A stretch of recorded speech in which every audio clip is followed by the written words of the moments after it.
Yeah.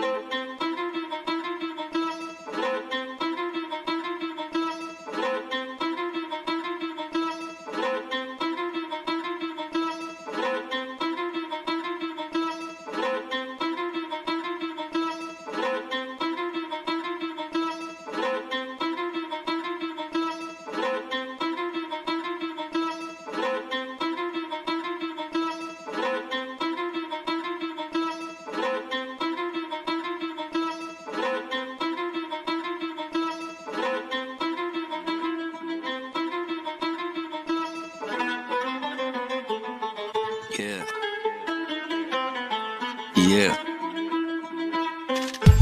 आओ मैं बताऊं तुम्हें राज की बात, तुम्हारे हाथ एक खजाना लगे रातों रात। कहानी नहीं लड़के अब तो ये हकीकत बन गई है, पढ़ना लिखना अब आसान, दुनिया आगे बढ़ रही है। तो इंतजार कैसा, अपना मकसद तुझे याद, दुनिया का हर एक जवाब जैसे रखा तेरे हाथ पर। बदलो अब अंदाज थोड़ा, बदलो ये पुरानी रीत, आगे दुनिया से रहना है, पक्की है तुम्हारी जीत। मकसद है तुम्हारा के कुछ बन के ही दिखाना है, मकसद है हमारा सारी दुनिया को सिखाना है। अब रहा ना दौर वो, अब नया दौर आना है, दुनिया को बता दो अब ये मकसद का जमाना है। ये दौर है तुम्हारा, मकसद है तुम्हारा, उठे कलम लिखे वक्त जैसे सब है तुम्हारा। एक वक्त एक आवाज देखे सब खोले राज, बदलेगा इतिहास, नया दौर नई साज।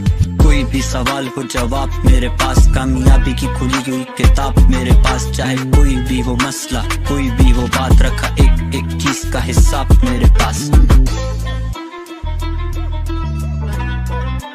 Khan on the beat, hey.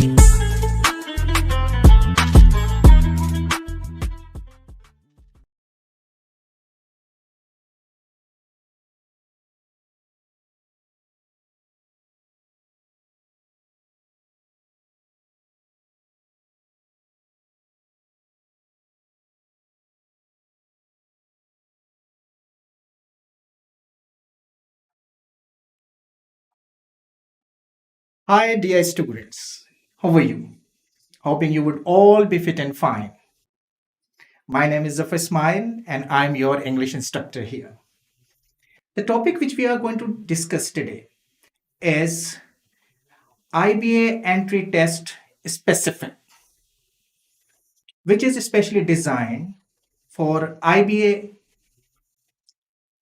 aspirants, and of course, generally for the candidates of other institutes and universities, and of course, for those who take interest in poetry. Literature is divided into two big parts: prose and poetry. If poetry is omitted from literature, the literature will stand with only one leg, that will limp along. The same case is with romanticism in poetry. Let me share you a unique information. The glorious Quran and the Holy Bible, and of course, the Old Testaments, which we call Ilhami Kitabe, are all, revealed in verses. Because, in fact, they are having lots of connotations. They are in verses. This is why they have many connotations. So I hope that you must be realizing the importance of poetry, especially in literature. Now, let's come down to the next slide. IBA entry test prep. यहां पर हम अपने उन्वान की शुरुआत करते हैं एक इनकलाबी शेर से, जो मोहसिन नकवी ने लिखा है।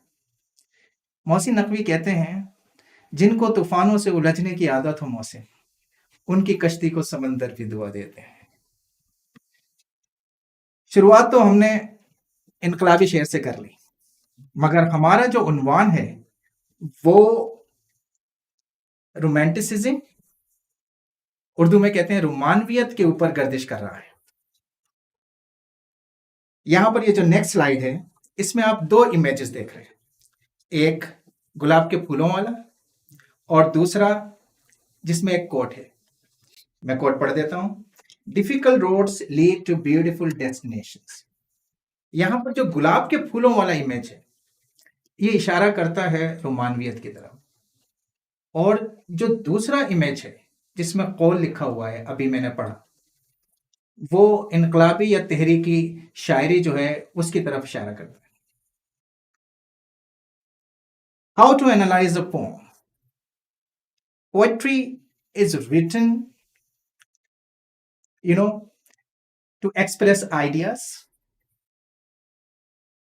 show emotions, and of course, create imagery.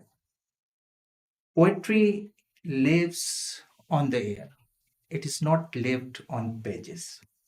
This is why poetry is to be felt, not to be read, in order to get the real essence of it. Now, there is a small text. I read and interpret this. Poetry is meant to read aloud. Poetry का मतलब जो होता है उसको जोर से पढ़ना होता है। जब हम जोर से पढ़ते हैं ना तो हमारे कानों में आवाज आती है, वो कानों से वो मैसेज जो है वो हमारे जहन में जाता है और फिर वो जहन में वो प्रोसेस होता है। When something strikes doubly, that works better. Reading a poem quietly will not give complete experience of a poem. जब हम किसी पोम को या शायरी को खामोशी के साथ पढ़ते हैं, इसका यह मतलब नहीं होता कि हम समझ नहीं पा रहे, हमें समझ में आता है, मगर हम उस तरह नहीं समझ पाते जिस तरह से उसका हक है। When poets compose poems, they play on words. जब शायर कोई पोएट्री कंपोज करते हैं ना, तो वो लफ्जों से खेलते हैं। And utilize rhymes and rhythms that affect the meaning of the poem. और फिर वो इस्तेफादा करते हैं शायरी से और उसके तालमेल से, ताकि वो जो शायरी है उनकी वो सहरंगेज हो जाए, वो पुरअसर हो जाए, वो इफेक्टिव हो जाए। यू विल नॉट इंजॉय अ पन अनलेस यू हेयर। पन का मतलब भी लफ्जों से खेलना होता है। जब तक हम पोएट्री को सुन ना लें या उसको गुनगुना ना लें, जब तक हम उसके जो अल्फाज हैं, जो शायर उन अल्फाजों से खेला है या वो जो पन है उसको अच्छी तरह नहीं समझ पाते। Similarly, you cannot understand what the poet says unless you hear or speak. Let me give you a practical example. आपके बहुत से फेवरेट सॉन्ग्स होंगे, आपने उसके लिरिक्स भी पढ़े होंगे, अच्छे भी लगे होंगे। जब आपने लिरिक्स पढ़े थे उस वक्त आप किसी हद तक समझे थे उसको, मगर जब आपने उसको सुना और बार बार सुना तो आप में उसकी जो अंडरस्टैंडिंग है वो ज्यादा बेहतर तरीके से डेवलप हुई होगी। और फिर एक स्टेज ऐसा आता है जब हम उसको न सिर्फ सुनते हैं बल्कि गुनगुनाते भी हैं। इसका मतलब ये है कि वी फील इट। जब हम किसी चीज को गुनगुनाते हैं उसका मतलब यह है कि it touches to our heart beat and we start feeling this. Once we feel something we understand in a better manner and we get to its real essence. Prerequisites. If you want to do well in your IBA entry test, you have to keep 4 irons together. First, you need to extract the theme of the poem. Second, you need to get to know how to interpret the poem. Third, you have to decipher the meanings of the words and of course its phrases contextually. And fourth, last but not the least, literary devices. You got to decipher what literary devices are used in that poem. And you can manage to do it when you start feeling this. If you do not feel poetry, you just read it quietly. You may understand something, but you may not understand what it is required to be understood.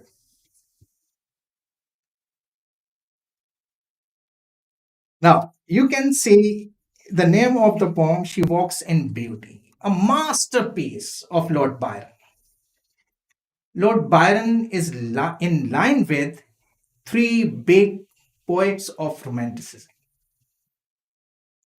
William Wordsworth, Daffodils, and Solitary Reaper; John Keats, and of course, Percy Bysshe Shelley, Music When Soft Voices Die. He is in line with these big poets of Romanticism. And She Walks in Beauty is one of his masterpieces. Let me tell you why he created this masterpiece. Lord Byron once went to attend a party where he saw exquisite beauty. He fell in love with her. He came back home, put pen to paper, and created this masterpiece. So, what I told you earlier, that we need to read poetry loudly in order to understand in a better manner. So, first, I'm going to read it out, and then I'm going to dissect this poem. We are going to find the meanings of the words, the meanings of phrases, literary devices, and how to extract the theme of the poem. So now let's read it. She walks in beauty like the night of cloudless climes and starry skies, and all that's best of dark and bright meet in her aspect and her eyes.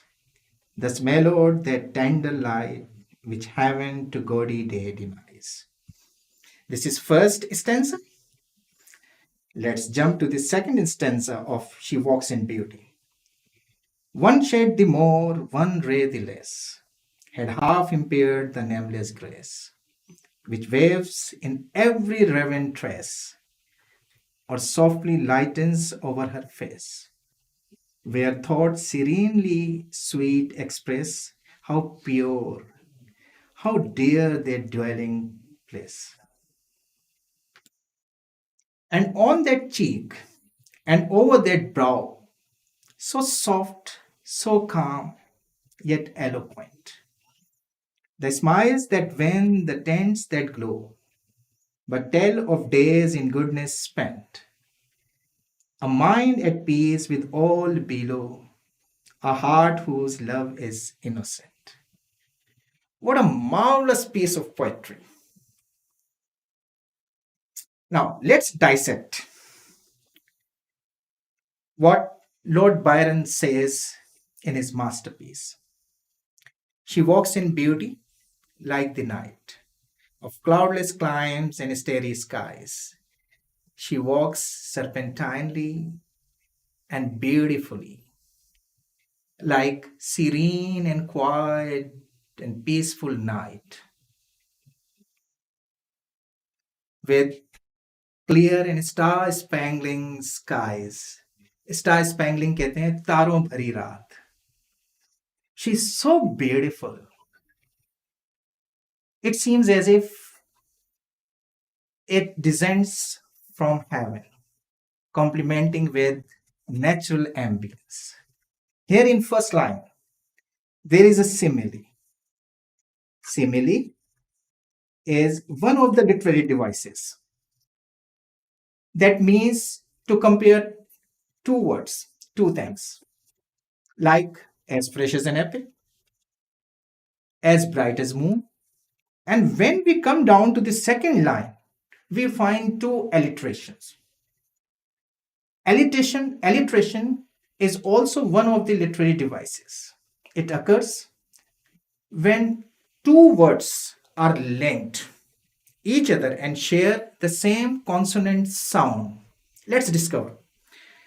Cloudless climes, here C, cloudless, and see here climes. Climes means countries. So cloudless climes is alliteration. And starry skies, I've just told you, star spangling skies. तारों भरी रात, full of galaxies. सितारों का झरमुट. तो ये दोनों जो हैं ये alliteration है. Alliteration. One of the literary device. And all that's best of dark and bright meet her aspect and her eyes. What a balancing contrast between dark and night, which is clearly seen on her countenance and her eyes. Here, aspect means features of face, countenance, चेहरा. कितना खूबसूरत इम्तिजाज है उजाले और रोशनी का, जो उस खूबसूरती की आंखों में और उसके चेहरे पर झिलमिला रहा है, झिलमिलाता है. Thus mellowed the tender light which heaven to gaudy day denies.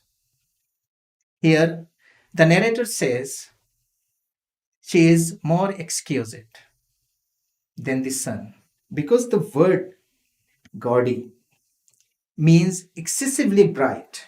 It means excessively bright. That means extra bright. And she can be compared with radiant beauty. दमकती हुई, चमकती हुई खूबसूरती. Now let's jump to the second stanza. One shed the more, one ray the less, had half impaired the nameless grace. What an equilibrium on the part of Lord Byron. You know what he says? The poet says, if one less shade of darkness or one less ray of brightness imbalances, that spoils the extraordinary beauty. And the beauty, and she is so beautiful, so attractive, so exquisite, that he struggles to name that beauty. He does not find words from his treasure which would match with that beauty. That means indescribable, inexpressible, beyond words. नहीं होता क्या हमारे साथ ऐसा? जब हम किसी बहुत ही खूबसूरत चीज को देखते हैं तो हमारे पास जो अल्फाज हैं वो खत्म हो जाते हैं, या फिर उस लैंग्वेज में वो अल्फाज होते ही नहीं है. तो फिर हम आखिर में क्या कहते हैं कि इतनी खूबसूरत है कि इसको लफ्जों में बयान नहीं किया जा सकता. The same happens to Lord Byron. Lord Byron ends up with nameless grace. अब उसके पास अल्फाज नहीं रहे. उसके पास जितना भी ट्रेजर था अल्फाज का, उसने तमाम खंगाल लिया. उसको जब कुछ नहीं मिला तो आखिर में उसने क्या कहा? Nameless grace. इतनी खूबसूरत है कि उसको अल्फाजों में बयान नहीं किया जा सकता. She is beyond words. Here the first line, one shade the more, one ray the less. It's an example of syntactic parallelism. Here, parallelism. Parallelism means balance. How beautifully he has balanced these two lines. I like it very much. Which waves in every raven trace or softly lightens over her face. Here, raven. Raven means a black bird with extremely dark hair. And that refers to, you see, the first image here. Raven जो है वो घेरे घने काले बालों की तरफ इशारा करता है. And tress means lock of hair. Lock of hair, if you look at the image which is at bottom, and I circle this, it means lut, which waves in every raven tress or softly lightens over her face. She takes out few hair, curl them, and leave them over her face. And they danced and moves so beautifully that adds to her beauty. And the same goes to eastern side as well. हमारे मशरिक में क्या होता है, हमारे मशरिक में भी ऐसा ही होता है. तो ये जो फैशन है ये यूनिवर्सल फैशन है. औरतें और लड़कियां, आपने देखा होगा कि अपने सियाह घने बालों में से कुछ बाल निकालती हैं, उनको कर्ल करती हैं और उनको अपनी पेशानी के ऊपर छोड़ देती हैं. And they keep on dancing, fluttering, moving, enhancing their beauty. So the same happens to the love of Byron, that enhances her beauty. Where thoughts serenely sweet express how pure, how dear their dwelling place. Here, let me go back to the line. Raven. Raven is metaphor. Metaphor, one of the literary devices. Metaphor means to give its meaning other than literary meaning. So here raven is a blackbird, and that refers to extremely dark hair. So it is proven that raven is a metaphor. Where thoughts serenely sweet express how pure, how dear their dwelling place. Her thoughts, her emotions reside in her mind and her heart. And here, dwelling place is also a metaphor. She accommodates her pure thoughts, her transparent emotions, and her heart and mind. So her heart and mind is her dwelling place, which accommodates her pure thoughts and transparent emotions.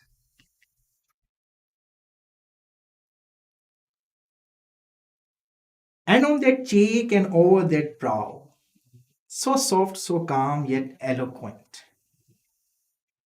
Here, in last stanza of this poem, there is a transition from inner beauty to physical beauty. Cheek, what we call gal, and brow, what we call forehead. They are so soft, so tender, so peaceful that they clearly express it. She doesn't say anything. Her countenance, her features of face speak volume. Her cheeks speak. Her brow speaks. Her countenance speaks, while she unspeaks. So this is basically a transition from inner beauty to physical beauty. यहाँ पर वो अंदरूनी, बातनी और ज़ाहिरी दोनों खूबसूरती का एक खूबसूरत इम्तिजाज भी है. The smiles that wane, the tints that glow, but tell of days in goodness spent. Now a smile, petal soft smile. Her petal soft smile wins hearts and minds. And the tints that glow, tints refers to complexion, रूप, रंगत, glowing complexion, खिलता हुआ चेहरा, खिलता हुआ रूप.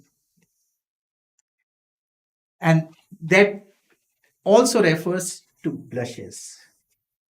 Blushes is one of feminine traits, जिसको हम कहते हैं शर्माना. So petal soft smile and her glowing complexion amalgamates, blends with goodness. Goodness means inner beauty, her morality, her virtues. जब अंदर की खूबसूरती बाहर की खूबसूरती से मिलती है, जब उन दोनों का बातनी और जाहिरी खूबसूरती का मिलाप होता है, तो quality certainly comes out. And the same goes here in the masterpiece of Lord Byron. यहां पर उसकी हया, उसकी गुलाब जैसी पंखड़ियों जैसी मुस्कुराहट, उसका चमकता दमकता चेहरा जब उसकी नेकियों के साथ मिलता है, क्योंकि she is so pure, she is innocuous, she is harmless, she doesn't hurt anybody. This is why poet says goodness. So here यहां पर मिलाप है अंदरूनी और जाहिरी खूबसूरती का, और जब अंदरूनी और जाहिरी खूबसूरती मिलती हैं तो डेफिनेटली गैर मामूली खूबसूरती को जन्म देती. Here extraordinary beauty, ecstatic beauty is also enhanced with this amalgamation of physical and inner beauty. Inner beauty refers to her virtues or morality, what we call in Urdu uski nekiyan, uska pure heart which doesn't hurt anybody. She is harmless, she is innocuous. A mind at peace with all below, a heart whose love is innocent. Her mind and emotions express the world around. And her pure and lovable heart is characterized by innocence and her candidness. What a marvelous piece of poem on the part of Lord Byron. I hope that you would have extracted the theme of it. मुझे शायद बताने की जरूरत नहीं होगी कि इसकी theme क्या है, but just to do the formality, let's discuss. इसकी थीम जो है वो मिलाप है इनर और आउटर ब्यूटी का. As it is written on the screen, Byron is expressing that it is the combination of inner and outer beauty that makes this woman stunning. This is undoubtedly stunning beauty. Additionally, Byron emphasizes that purity and innocence contribute to the inner beauty of women. If it is asked to encapsulate this whole poem just in 3 words, I would be encapsulating this, encompassing this in 3 words: love, innocence, and mystery. There is still much to be desired. The more we read, the more we listen, the more we read it out, the more we discover. So we still need to fathom. Now let's revisit glossary. Climes, as I've told you, that means countries, aspects, features. Mellowed, softened or tendered. Impaired, spoiled. Ruin. Tress, lock of hair, what we call lut in Urdu. इस पे एक Pakistani song भी है madam Noor Jahan का. Over, here you see, when you open this over with V comes out. Eloquent, expressive. Her countenance is clearly expressive, articulate, speaks volume. So eloquent means either expressive or articulate. Now, literary devices. Urdu में हम इसको कहते हैं अदबी आलात. Simile. We have already discussed the first line of the poem. Simile is a figure of speech that directly compares two things. I also gave you a couple of examples at the same time. She walks in beauty like the night. Like और as normally इस्तेमाल होते हैं simile के अंदर, जिसको हम कहते हैं तशबीह देना. Alliteration. It occurs when two words are linked and share consonant sound. So in second line of the poem, cloudless climbs, जो है वो एक alliteration. फिर उसके बाद starry skies आ जाता है. Here you see cloudless climbs and starry skies. Both of them are alliteration. Imagery is the art of creating a mental image through descriptive words. For instance, cloudless climes, starry skies, and dark and bright, which he keeps in his imagination. Parallelism. Extreme balance. The state of being parallel or of corresponding in some way. One shade the more, one ray the less.